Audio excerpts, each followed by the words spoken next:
नमस्कार दोस्तों, मैं अभय सर पटेल रीजनिंग क्लासेस में आपका पुनः स्वागत करते हैं। दोस्तों, भारतीय संविधान हम लोग पढ़ रहे हैं। भारतीय संविधान में आज हम लोग दूसरे चैप्टर पे बात करेंगे। ये चैप्टर है आपका सिटीजनशिप या नागरिकता। नागरिकता को पहले हम लोग ये जानते हैं कि ये संविधान में कहाँ पर लिखा गया है, फिर इसमें क्या लिखा गया है और किस तरह से यहाँ से क्वेश्चन पूछे जाते हैं। तो इन विषयों पे हम लोग बात करेंगे।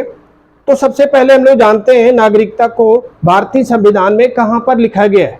तो भारतीय संविधान में अनुच्छेद 5 से लेकर अनुच्छेद 11 तक, अनुच्छेद 5 से लेकर अनुच्छेद 11 तक नागरिकता के विषय में बताया गया है।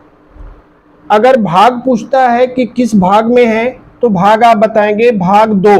भाग 2 में नागरिकता के विषय में बताया गया है। अब हम लोग जानते हैं कि भारत में जो नागरिकता है वो किस तरह की नागरिकता है। तो पहले भी हमने आपको जब पढ़ाया था संविधान के स्रोत, सोर्सेज ऑफ कॉन्स्टिट्यूशन, तो वहां पर हमने आपको बताया था कि भारत में एकल नागरिकता है। भारत में क्या है? एकल नागरिकता है। मीन्स भारत में हम सभी भारतीयों को क्या मिलता है? सिंगल सिटीजनशिप, एकल नागरिकता मिलती है। वहां पर ही हमने आपको बताया था कि एकल नागरिकता को कहां से लिया गया है। ये जो एकल नागरिकता का कॉन्सेप्ट है, जो विचार है, यह कहां से हम लोगों ने लिया है? एकल नागरिकता का जो हम लोगों ने विचार या कॉन्सेप्ट लिया है वो कहां से लिया था? ब्रिटेन के संविधान से लिया था।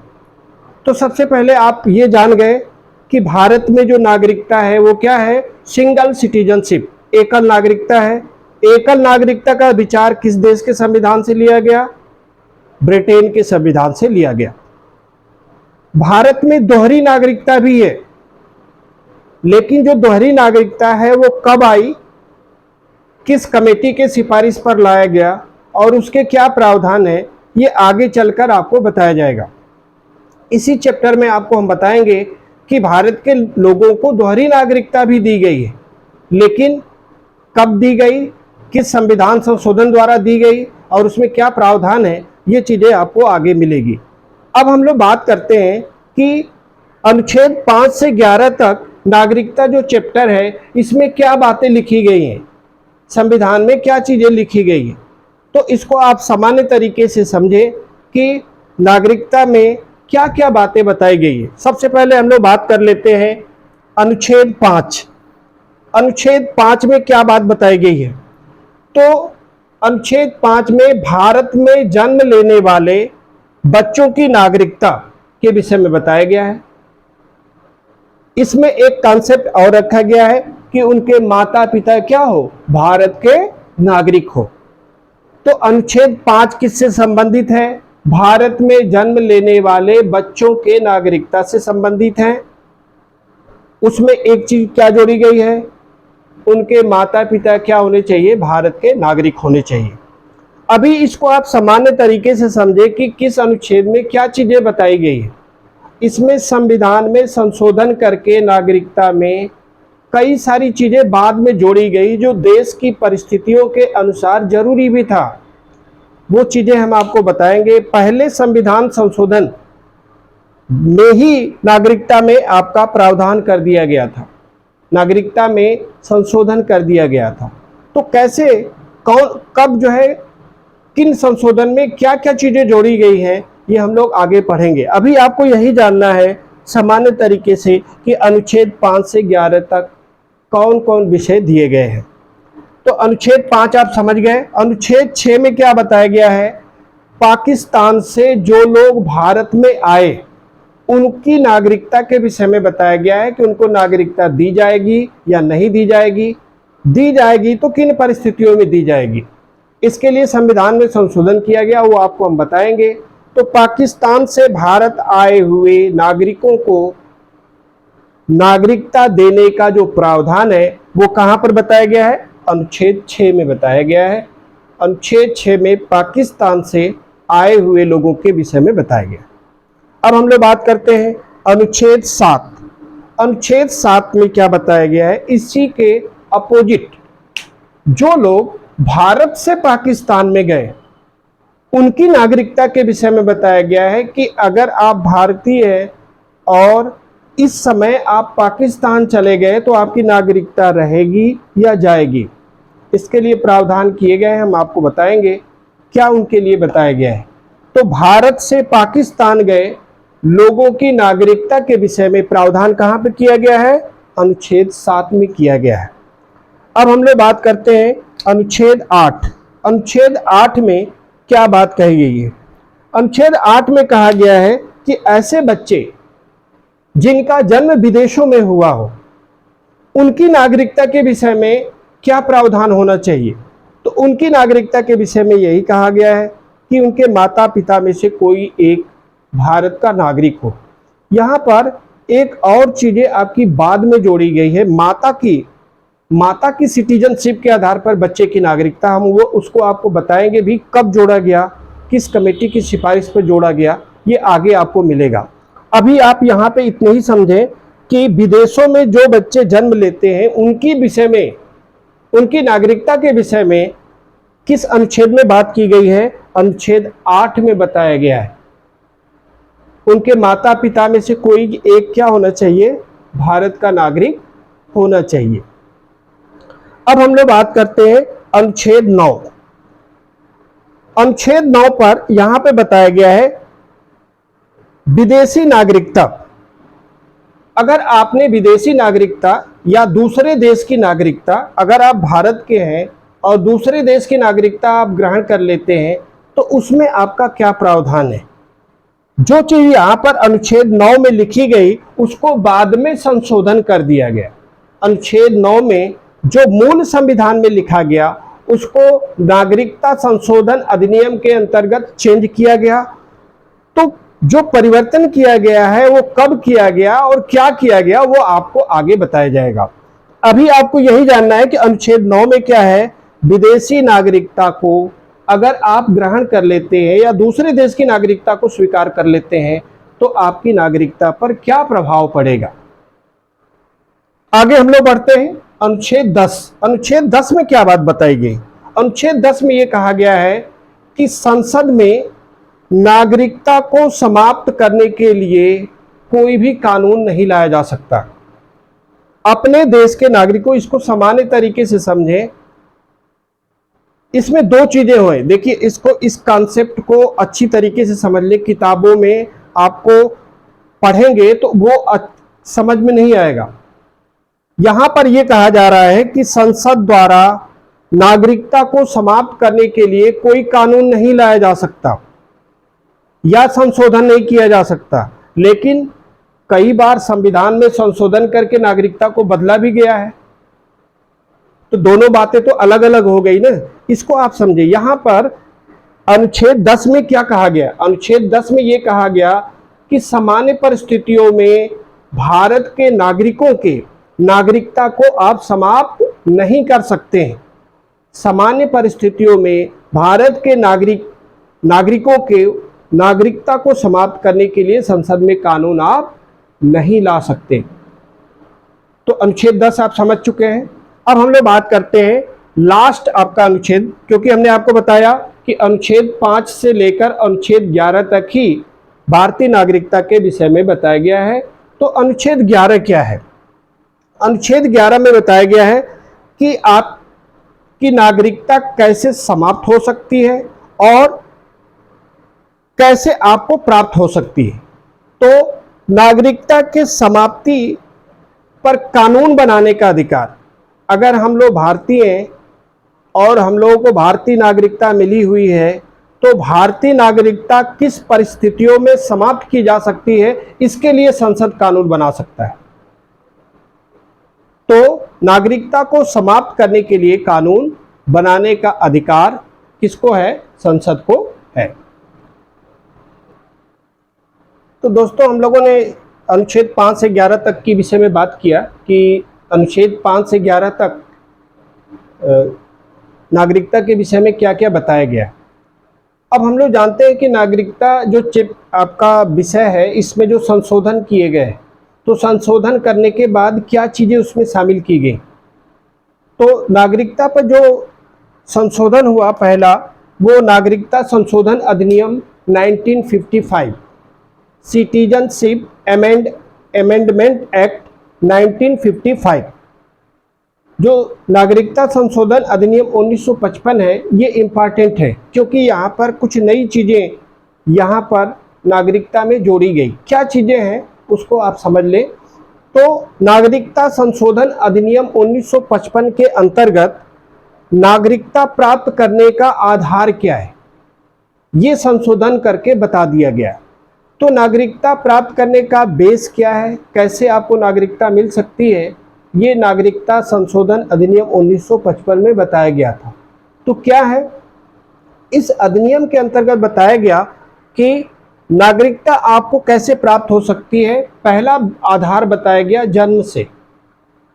जन्म से नागरिकता कैसे प्राप्त हो सकती है, उसमें यह कहा गया कि 26 जनवरी 1950 को या उसके पश्चात जिन बच्चों का जन्म भारत में हुआ है उन्हें भारतीय नागरिकता स्वतः ही प्राप्त हो जाएगी। एक शब्द पे ध्यान दिए होंगे आप, हमने क्या कहा, 26 जनवरी 1950 को या उसके पश्चात। मीन्स इसका अर्थ ये है कि 26 जनवरी 1950 जिस दिन आपका संविधान लागू हुआ, उस दिन भी अगर किसी बच्चे का जन्म हुआ है या उसके पश्चात किसी बच्चे का जन्म हुआ है तो उन्हें भारतीय नागरिकता स्वतः ही मिल जाएगी।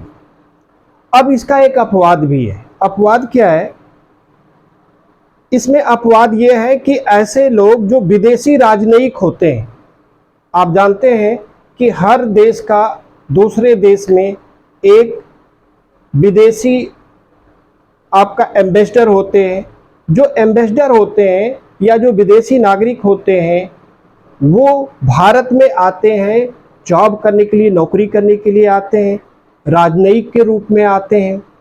तो अब अपवाद क्या है कि अगर उनके यहाँ किसी बच्चे का जन्म हुआ है 26 जनवरी 1950 के पश्चात, तो क्या उन्हें भी भारतीय नागरिक माना जाएगा।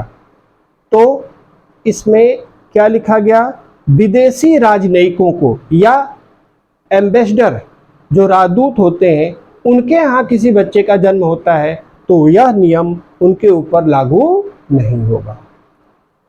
तो इसे हम आपको डिटेल से बता देते हैं। अगर कहीं आपसे क्वेश्चन पूछता है कि जन्म से नागरिकता का जो प्रावधान है या आधार है वो किस पे लागू नहीं होता है, तो क्या बताएंगे, विदेशी राजनयिकों, या आपको लिख दे एम्बेसडर, राजदूत, तो उनके ऊपर लागू नहीं होगा।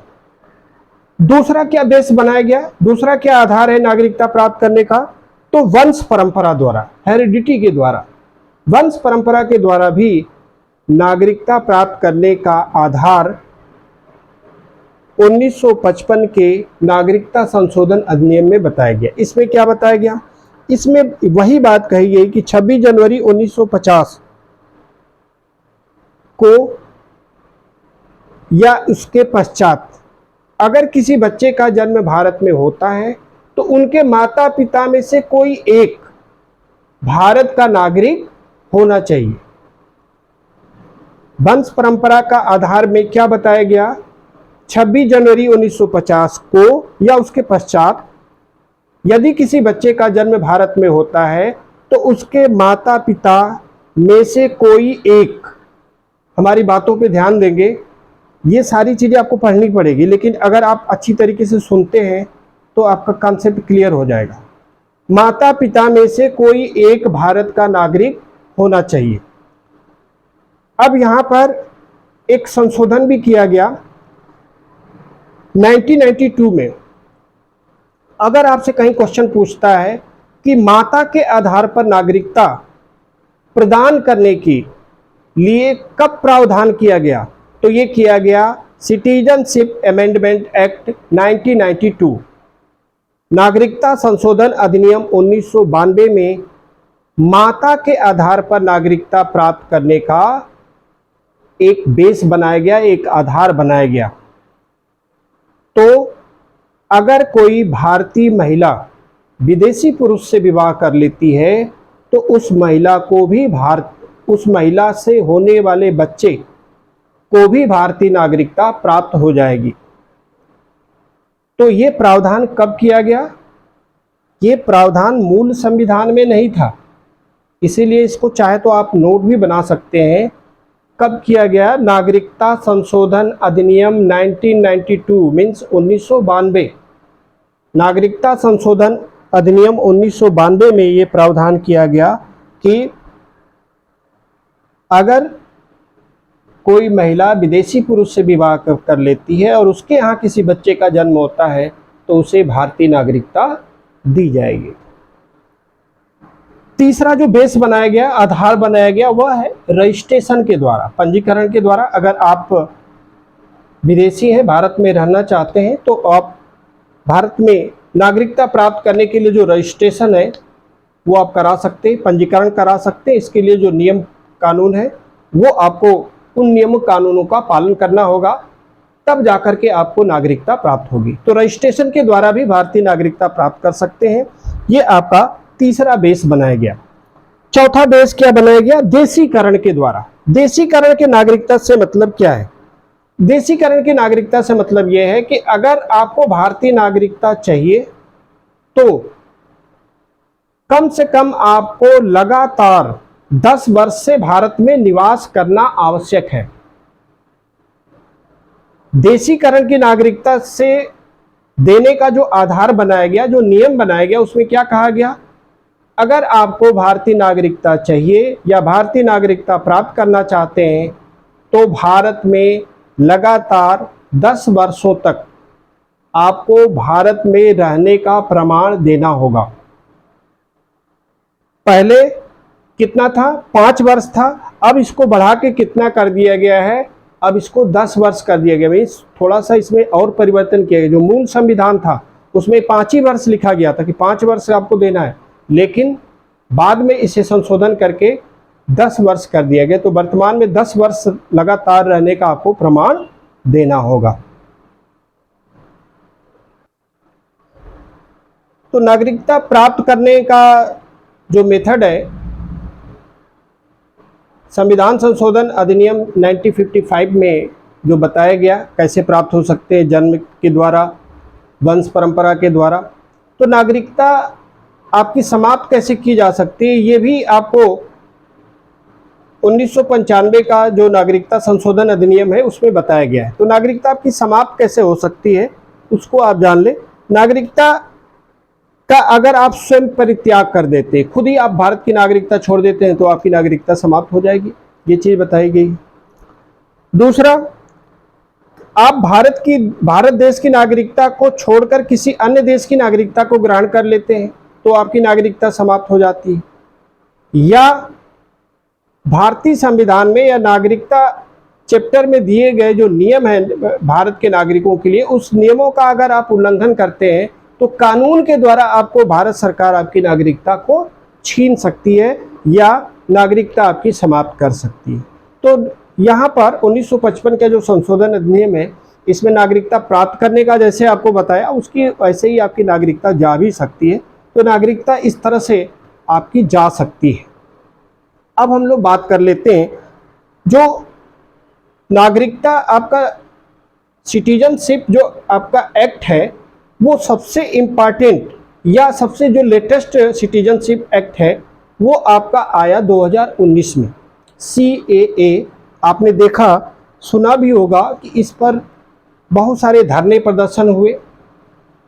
तो जो लेटेस्ट CAA कानून है या नागरिकता संशोधन अधिनियम 2019 क्या है, क्यों इस पर देश में इतना बवाल हुआ, क्यों इतना लोग सड़कों पर आ करके इसके अपोजिट नारे लगाए, ये सुप्रीम कोर्ट में भी मैटर गया। तो ये इतना फेमस CAA कानून क्यों हो गया, इसके विषय में हम लोग जानते हैं। तो सबसे पहले हम लोग जानते हैं नागरिकता संशोधन अधिनियम 2019 है क्या। तो ये नागरिकता संशोधन अधिनियम 1955 में ही संशोधन करके नागरिकता संशोधन अधिनियम 2019 लाया गया था। तो इसमें क्या है, सबसे पहले आप जान लें, इसमें जो विषय दिया गया है वो किसके लिए दिया गया है? पाकिस्तान, अफगानिस्तान और बांग्लादेश। पाकिस्तान, अफगानिस्तान और बांग्लादेश से आए हुए हिंदू, सिख, बौद्ध, जैन और पारसी, इनके विषय में CAA 2019 बनाया गया है। अब इनके विषय में क्या बात बताई गई है वो आगे आपको बताई जाएगी। तो फिर से सुन लें, पाकिस्तान, बांग्लादेश और अफगानिस्तान से आए हुए हिंदू, बौद्ध, जैन, पारसी और सिख, इनके लिए भारत में जो लोग आए उनको नागरिकता कैसे दी जाएगी, इसी के लिए 2019 में संशोधन किया गया। ये जो संशोधन किया गया वो 1955 में का जो नागरिकता संशोधन अधिनियम था उसी में चेंज करके ये लाया गया था। अब इसमें मुख्य बात क्या है? इसमें मुख्य बात ये है कि इसमें ये कहा गया कि जो लोग अफगानिस्तान, पाकिस्तान और बांग्लादेश से हिंदू, सिख, बौद्ध, जैन और पारसी, ये लोग जो आए वहाँ से कब? 31 दिसंबर 2014 को या इससे पहले। ध्यान देंगे, ये जो कानून बनाया गया वो कानून किसके लिए बनाया गया? भारत में ये जो कानून बनाया गया ये 31 दिसंबर 2014 को, जिन लोगों का हमने नाम लिया हिंदू, बौद्ध, सिख, जैन, ये 31 दिसंबर 2014 को या इससे पहले अगर भारत में आए हों, कहाँ से? पाकिस्तान, अफगानिस्तान और बांग्लादेश से अगर भारत में आए हों तो इन्हें भारतीय नागरिकता दी जाएगी। अब इसमें विवाद क्या था, संशोधन क्या हुआ, ये हम आपको बताएंगे। तो संशोधन देखिए क्या होता है। संशोधन ये हुआ कि पहले आपका संविधान में संशोधन करके बता दिया गया कि अगर आप भारत की नागरिकता लेना चाहते हैं तो 10 वर्ष से लगातार आपको भारत में निवास करना आवश्यक है। अब CAA कानून 2019 आया, इसमें क्या चेंज किया गया? इसमें चेंज ये किया गया केवल किसके लिए? हिंदू, बौद्ध, जैन, सिख, पारसी, इनके लिए नियम चेंज कर दिया गया। क्या चेंज किया गया? इनके लिए ये कहा गया कि नहीं, ये अगर 5 वर्ष से ही भारत में निवास कर रहे हैं, लगातार 5 वर्ष से ही अगर भारत में रह रहे हैं तो इन्हें भारत की नागरिकता प्रदान कर दी जाएगी। बाकी सबके लिए क्या नियम है? 10 वर्ष तक लगातार आपको भारत में निवास करना है तब आपको भारतीय नागरिकता मिलेगी। लेकिन हिंदू, सिख, बौद्ध, जैन और पारसी, इनके लिए क्या कर दिया गया? लगातार आप 5 वर्ष से अगर निवास कर रहे हैं तो आपको भारतीय नागरिकता प्राप्त होगी। यही आपका CAA 2019 में बताया गया। अब विवाद क्या हुआ? क्यों लोग सड़कों पर आकर खड़े हुए? लोग यही कहने लगे कि ये क्यों हिंदू, सिख, बौद्ध, जैन के लिए ही क्यों बनाया गया, सबके लिए क्यों नहीं बनाया गया? ये जो नियम बनाया गया है वो सबके लिए बनाया जाए। तो यहां पर जो विरोध हुआ इस पर 2 चीजें हैं। संवैधानिक दृष्टि से देखा जाए, जो लोगों ने विपक्ष में तर्क दिया, जिन लोगों ने विपक्ष में तर्क दिया है वो लोग क्या कह रहे हैं? वो लोग संवैधानिक दृष्टि से कह रहे हैं कि संविधान का अनुच्छेद 14, ये आपको आगे हम फंडामेंटल राइट्स, मौलिक अधिकार में पढ़ाएंगे भी। अनुच्छेद 14 में कहा गया है कि कानून के समक्ष समानता, मीन्स देश में जो कानून बनेगा वो सबके लिए समान होगा, चाहे वो प्रधानमंत्री हो, चाहे वो कोई गजेटेड अफसर हो, या एक सामान्य व्यक्ति हो, या एक किसान हो, सबके लिए कानून क्या होगा? एक समान होगा। ये कहाँ पर लिखा गया? अनुच्छेद 14 में लिखा गया है। तो कानून सबके लिए समान होगा। जो लोग इसके अपोजिट बोल रहे थे वो संवैधानिक दृष्टि से क्या तर्क दे रहे थे? तो क्या है? अनुच्छेद 14। अनुच्छेद 14 में जाहिर सी बात है लिखा गया है कि जो कानून होगा वो सबके लिए क्या होगा? एक समान होगा। दूसरा, इसके अपोजिट संवैधानिक दृष्टि से जो लोग तर्क दे रहे थे वो क्या कह रहे थे, अनुच्छेद 15 ये भी फंडामेंटल राइट्स में आपको आगे पढ़ना है। अनुच्छेद 15 में क्या बताया गया, धर्म के आधार पर किसी भी नागरिक के साथ भेदभाव नहीं किया जाएगा। अब यहां पे हो रहा है, यहां पे देखिए अभी आपका क्या कहा गया, हिंदू, बौद्ध, जैन, सिख, पारसी, ये लोग अगर भारत में लगातार 31 दिसंबर 2014 को या इससे पहले भारत में निवास कर रहे हैं तो उन्हें भारतीय नागरिकता दी जाएगी। बाकी लोगों के लिए कितना है, 10 वर्ष है। तो इसके अपोजिट में यही कहा गया कि धर्म के आधार पर आप भारत के नागरिकों के साथ अलग अलग कानून नहीं बना सकते। और ये दोनों चीजें अनुच्छेद 14 और 15 हम आपको बता भी रहे हैं, आगे आपको पढ़ना भी है, दोनों में कहा गया। अनुच्छेद 14 तो आप जानते ही हैं, साफ ही कहा गया कि देश में जो भी कानून होगा वो सबके ऊपर समान रूप से लागू होगा, चाहे कोई कितना भी बड़ा आदमी हो, सबके ऊपर एक समान लागू होगा। और 15 में आप जानते ही हैं, हम लोगों ने क्या बात किया था, स्टार्टिंग में ही बात किया था, भारत एक क्या है, धर्मनिरपेक्ष देश है। और देखिए अनुच्छेद 15 में क्या लिखा गया, धर्म के आधार पर किसी भी नागरिक के साथ भेदभाव नहीं किया जाएगा।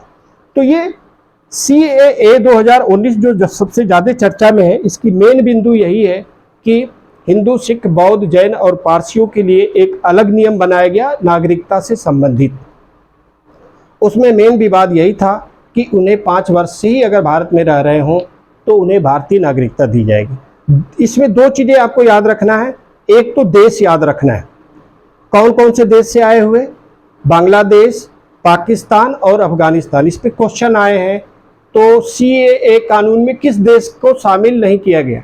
अब ये 3 नाम आप देख लें, इसके अतिरिक्त कोई देश दिया है तो वो आपका आंसर होगा, ठीक है। अगर पूछता है कि किन लोगों के लिए कानून बना है तो आप सीधे नाम याद रखें, हिंदू, बौद्ध, जैन, सिख, पारसी, ये इतना नाम याद रखना है। इन्हीं लोगों के लिए CAA 2019 आया था। अब हम लोग CAA कानून आप समझ चुके होंगे।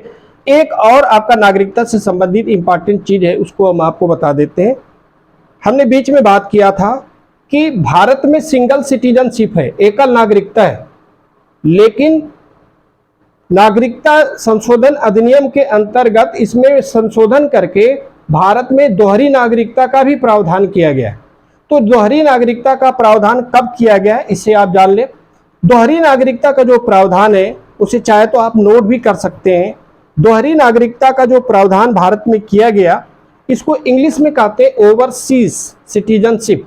ओवरसीज सिटीजनशिप, दोहरी नागरिकता होती क्या है, मीन्स अगर आप भारत के हैं, किसी अन्य देश में रहते हैं, दूसरे देश में रहते हैं, तो आपको वहां की भी नागरिकता होगी और भारत की भी नागरिकता मिलेगी। तो दोहरी नागरिकता आपकी कब मिली, तो दोहरी नागरिकता के लिए आप चाहे तो नोट बना सकते हैं। सिंघवी समिति की रिपोर्ट पर, सिंघवी कमेटी की रिपोर्ट पर वर्ष 2003 में नागरिकता संशोधन अधिनियम के अंतर्गत भारत के ऐसे लोग जो विदेशों में रहते हैं उन्हें दोहरी नागरिकता का प्रावधान किया गया। तो दोहरी नागरिकता के विषय में 2 चीजें आपको जानना जरूरी है। कब लाया गया, 2003 में। नागरिकता संशोधन अधिनियम 2003 में दोहरी नागरिकता का प्रावधान किया गया। दूसरा, किस कमेटी के सिफारिश पर लाया गया, तो सिंघवी कमेटी के सिफारिश पर लाया गया था। तो ऐसे भारतीय जो विदेशों में रहते हैं उन्हें भारतीय नागरिकता प्रदान की गई। तो दोस्तों इस तरह से आपका जो सिटीजनशिप आपका चैप्टर है ये आपका पूरा हुआ। इसमें जितनी भी चीज़ें आपको ज़रूरी थी, जो आपके एग्जाम में पूछी जा सकती थी, सभी हमने बताया। लेटेस्ट आपका जो CAA कानून था उसके विषय में भी बताया। तो दोहरी नागरिकता क्या होती है इसके विषय में भी हमने आपको बताया। हाँ, दोहरी नागरिकता में एक चीज़ आप जरूर ध्यान रखेंगे कि दोहरी नागरिकता का जो प्रावधान किया गया है वो केवल 16 देशों पर ही लागू होता है। 16 देशों पर ही लागू होता है दोहरी नागरिकता का प्रावधान। ऐसा नहीं कि सभी जगहों पे आप जाएंगे और आपको दोहरी नागरिकता प्राप्त होगी। 16 देशों में ही लागू होता है। और किस देश में लागू नहीं होता है ये आप जान लें। तो अगर आपसे क्वेश्चन पूछता है कि भारत में दोहरी नागरिकता का जो प्रावधान किया गया है वो किस देश पर लागू नहीं होता है, ये इंपॉर्टेंट चीज़ है, इसको आप चाहे तो नोट कर सकते हैं। तो ये पाकिस्तान और बांग्लादेश, अगर आप भारत के नागरिक हैं, पाकिस्तान और बांग्लादेश में रहते हैं, तो ये जो आपका नियम है दोहरी नागरिकता का, इसका फायदा आपको नहीं मिलेगा। मीन्स अगर आप भारत के नागरिक हैं, पाकिस्तान या बांग्लादेश में जाकर रहते हैं और आप कहें कि हमें भी दे दो भाई दोहरी नागरिकता, हमें भी चाहिए, तो भैया नहीं मिलेगा। सीधी सी बात है। बांग्लादेश और पाकिस्तान में आप रह रहे हैं तो वहीं के रहिए, भारत के नागरिकता नहीं मिलेगी, सीधी सी बात है। तो ये प्रावधान आपको याद रखना है। किस पे लागू नहीं होता है? पाकिस्तान और बांग्लादेश में अगर आप रहते हैं, भारत के हैं, तो आपको भारतीय नागरिकता नहीं मिलेगी, आप वहीं की नागरिकता ले सकते हैं। ठीक है दोस्तों, इस तरह से नागरिकता जो आपका चैप्टर है, हमने सारी चीज़ों को कवर किया। जो आप चाहे तो इसका नोट भी बना सकते हैं। इस तरह से अब अगला जो चैप्टर है, इसी तरह से हम लोग सारे विषयों पर उसको वहाँ भी बात करेंगे। तो थैंक यू दोस्तों। अगर आपको अच्छा लगा हो तो ज़्यादा से ज़्यादा बच्चों को शेयर करें और लाइक करें, सब्सक्राइब करें। यही हम लोगों की डिमांड होती है, क्योंकि हम लोग भी तो प्रयास करते हैं, इतना मेहनत करते हैं। तो जय हिंद दोस्तों।